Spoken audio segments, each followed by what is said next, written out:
Hello dear students, कैसे हो आप सब? बढ़िया।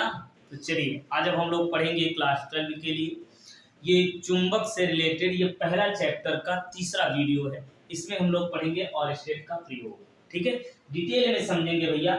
ऑरस्टेड ने क्या किया था, ध्यान से समझिए कि 1820 ईस्वी की बात है, जब विद्युत धारा और चुंबकत्व के मध्य संबंध के बारे में बिल्कुल कोई जानकारी नहीं थी कि विद्युत धारा से चुंबक बन सकता है या चुंबक में कहीं ना कहीं विद्युत धारा है। इन सारी चीजों के बारे में बिल्कुल भी जानकारी नहीं थी, है ना। तो ऑरस्टेड ने एक प्रयोग किया, क्या किया कि एक चालक तार लिया और उससे एक बैटरी को लगा दिया और एक दाब कुंजी को लगा दिया, है ना। इतनी बात इन्होंने किया। तो इसमें एक उपकरण और लगाया, चुंबकीय सुई।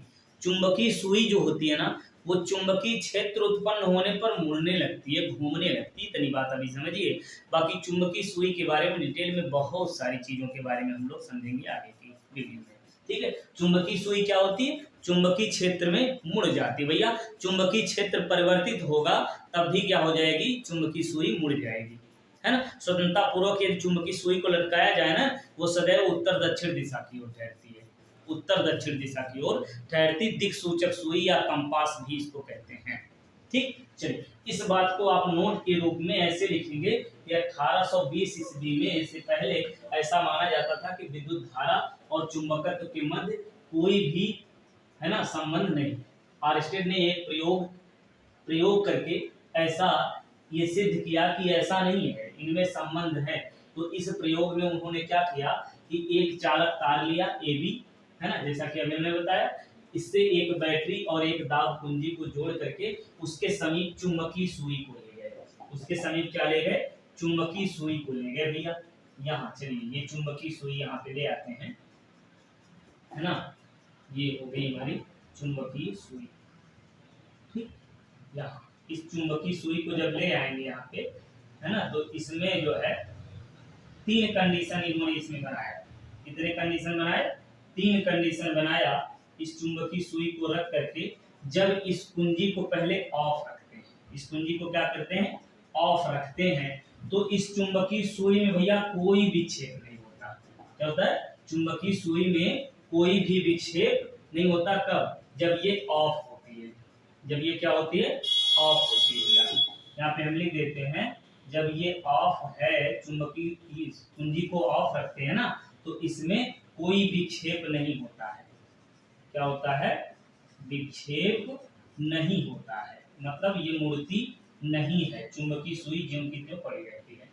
जब इस कुंजी को ऑन करते हैं, जब इस कुंजी को क्या करते हैं?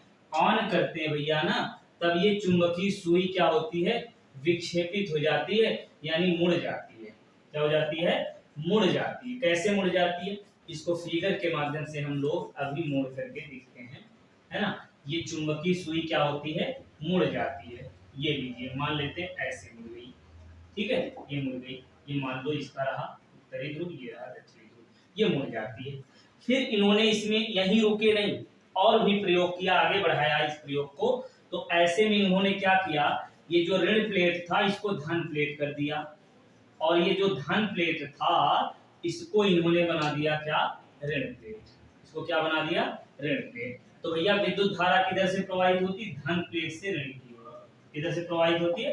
धन प्लेट से ऋण। धन प्लेट की ओर से धारा निकलती। क्यों? क्योंकि विद्युत धारा की दिशा धन आवेश के प्रवाह की दिशा में होती है ना। यदि ऋण आवेश प्रवाहित हो रहा है तो ऋण आवेश के प्रवाह के विपरीत दिशा में विद्युत धारा होती है। तो विद्युत धारा किधर से निकलेगी? धन प्लेट से। इस प्रकार से ये धारा निकलेगी, है ना, ऐसे। चलिए ये धारा इस प्रकार से आएगी।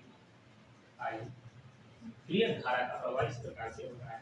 जब दिशा को बदल दिया तो विद्युत धारा का प्रवाह इस प्रकार से होगा भैया, है ना। विद्युत धारा का प्रवाह इधर से होने लगेगा। और जब विद्युत धारा का प्रवाह विपरीत दिशा में हुआ ना, ये भी कुंजी ऑन ही है, और जब विपरीत दिशा में होगा, कैसे होगा? ऐसे होगा, देखिए ध्यान से। ये इस प्रकार से मुड़ गई भैया।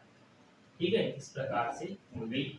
ये रहा उत्तरी ध्रुव, ये रहा दक्षिणी ध्रुव, इस प्रकार से मुड़ गई। क्लियर?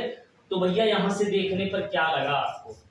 जब ऑफ थी कोई विक्षेप नहीं हुआ। आप इसी बात को ऐसे ही लिखेंगे, बिल्कुल इस तरीके से। ऑयस्टेड का प्रयोग आया तो आप ऐसे ही लिखेंगे। क्या 1820 ईस्वी से पहले से माना जाता था कि विद्युत धारा और चुंबकत्व के मध्य कोई भी संबंध नहीं है, लेकिन ऑयस्टेड ने एक प्रयोग द्वारा सिद्ध किया कि ऐसा नहीं है, यानी विद्युत धारा और चुंबकत्व के मध्य संबंध है। तो इसके लिए उन्होंने क्या किया, एक चालक तार भी लिया, इससे एक कुंजी लगाया और एक दाब कुंजी लगाया, इसको लगा करके इसके समीप चुंबकीय सुई को ले गए।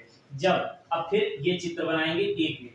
पहला कंडीशन लिखेंगे कि जब कुंजी को ऑफ रखते हैं तो चुंबकीय सुई में कोई विक्षेप नहीं होता, पहला पॉइंट। ठीक, ये फिगर बनाएंगे। फिर दूसरा पॉइंट आप लिखेंगे, दूसरा पॉइंट क्या लिखेंगे कि जब कुंजी को ऑन करते हैं तो चुंबकीय सुई में विक्षेप हो जाता है। फिर तीसरी बात आप लिखोगे कि जब चुंबकीय बैटरी के दिशा को बदल देते हैं, तीसरी बात क्या, बैटरी की दिशा को बदल देते हैं तो चुंबकीय सुई में विक्षेप विपरीत दिशा में होता है। क्या होता है, विक्षेप विपरीत दिशा में होता है, विपरीत दिशा में होता है। तो विक्षेप भैया विपरीत दिशा में होता है। और पहली स्थिति में कुंजी को ऑन करते हैं तो चुंबकीय सुई में क्या होता है, विक्षेप होता है। यहाँ पे आप लिखेंगे विक्षेप होता है ना। और कुंजी की दिशा को, बैटरी की दिशा को बदल देते हैं, विक्षेप विपरीत दिशा में होता है। इससे स्पष्ट होता है कि क्या, विद्युत धारा प्रवाहित करने पर तार के चारों तरफ चुंबकीय क्षेत्र उत्पन्न हुआ। अभी हमने शुरुआत में ही बताया कि ये चुंबकीय सुई चुंबकीय क्षेत्र में ही विक्षेपित होती है, मुड़ती है। जब चुंबकीय क्षेत्र की दिशा बदलती है तो ये चुंबकीय सुई की भी दिशा बदल जाती है। तो भैया धारा की दिशा बदल रहे हैं तो चुंबकीय क्षेत्र की दिशा, जो यहाँ पे चुंबकीय क्षेत्र उत्पन्न हुआ उसकी दिशा भी बदली होगी। क्लियर। इतनी बात लिखने के बाद लास्ट में आपको लिखना होगा कि किसी चालक तार में विद्युत धारा प्रवाहित करने पर, या ऐसे लिखेंगे, इससे ये सिद्ध होता है, स्पष्ट होता है कि जब किसी चालक तार में विद्युत धारा प्रवाहित करते हैं तो इसके चारों तरफ चुंबकीय क्षेत्र उत्पन्न हो जाता है। उम्मीद है पूरा अच्छे से समझ में आया होगा। चलिए फिर पढ़ते रहिए, स्वस्थ रहिए, मस्त रहिए। मिलते हैं फिर नेक्स्ट वीडियो में।